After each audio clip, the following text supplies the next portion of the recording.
Today we shall learn law of independent assortment. Okay, first about what is the definition of law of independent assortment. Here, when two pairs of traits are combined in a hybrid. Okay, two pairs of traits. There are two pairs of traits are there.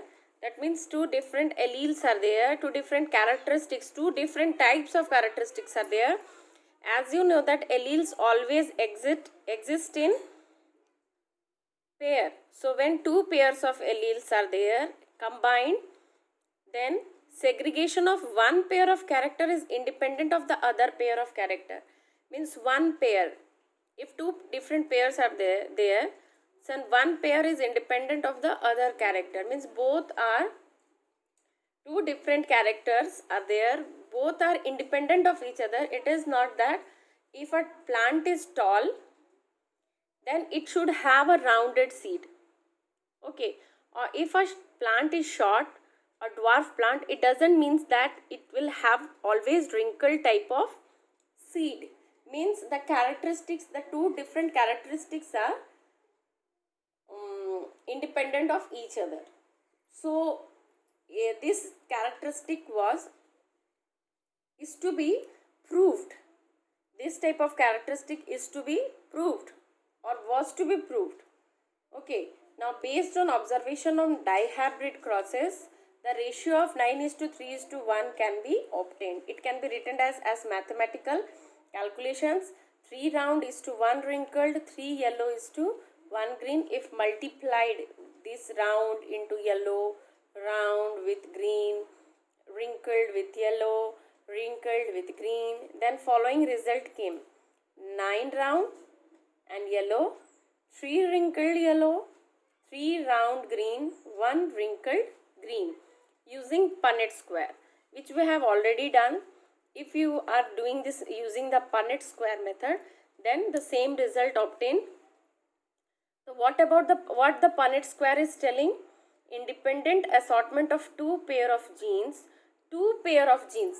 You remember this thing because we are talking about dihybrid cross. So two pair of gene occur during meiosis and during the egg and the pollen formation. Means when during meiosis, actually where the meiosis take place? During the egg and the pollen formation in R, capital R, small r, capital Y and small y plant. Okay. Now here one thing has come into mind, that for segregation of round and wrinkled, if see this is one pair and this is one pair, is capital R and small r, they are connected with each other, combined with each other? No.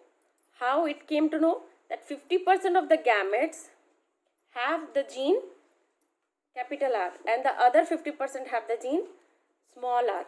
See here, 50% of the gamete will have capital R and 50% means 1, 2, 3, 4 are there, then 50% have capital R and the 50% have small r. Okay, next is segregation of the other pair of the character, that is round or green and yellow seed. 50% of the R bearing gamete has that Y and other 50% has small y, capital Y and small y. Same with capital R. It's round seeds, they may have yellow seeds or they may have green seeds as it indicates here. Means capital R, capital Y, round yellow, round green 50%, wrinkled yellow, wrinkled green. So it indicated 50% segregation of the gametes. So 4 types of gametes are formed, we have discussed, with each with 25% frequency or 1/4 of the total gametes produced, with 25% frequency or 1/4 out of 4, 1 is this type of gamete. So 1/4 gamete produced. Genotype found in F2 is 9:3:3:1. In NCERT book it is indicated what will be the phenotype. Then if you find out the phenotype it's written here, the phenotype will be 9:3:3:1, it's phenotype. And what about the genotype? It is genotype. What about the genotype? Phenotype is 9:3:3:1. And what about the genotype? It is 1:2:1:4:1:2 2:1:2:1. Okay, if you see this square, then you will see that 1:2:1:4:1:1:2:1:2:1. These many types of genotypic ratio are formed. These different varieties of the plants with different genotype will be formed. But again, the phenotype will be 4 only.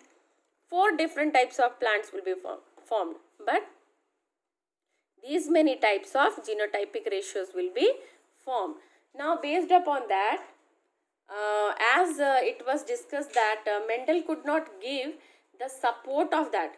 How this, he only said that there are certain factors or the genes which, due to which the characters they are inherited to the next generation. He named it as genes or the some factors.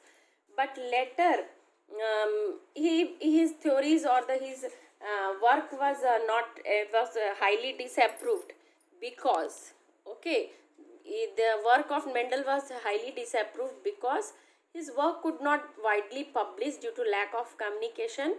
His concept of gene that controlled the expression of the trait and of the pair of alleles which did not blend with each other was not accepted as an explanation for the apparently continuous variation seen in nature. Means independent assortment, means they are not blending with each other, they are not blend.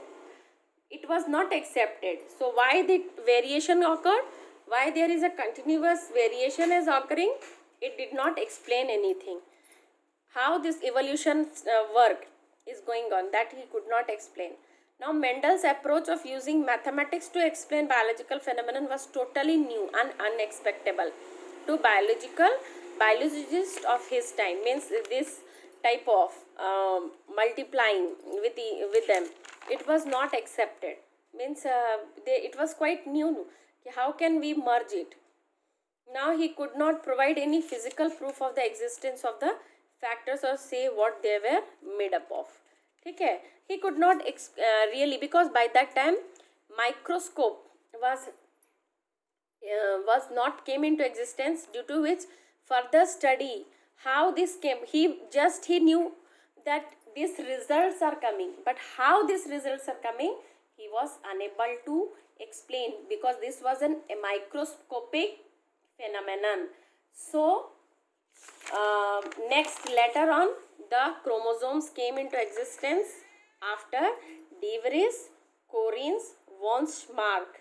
I will explain you about this in the next video.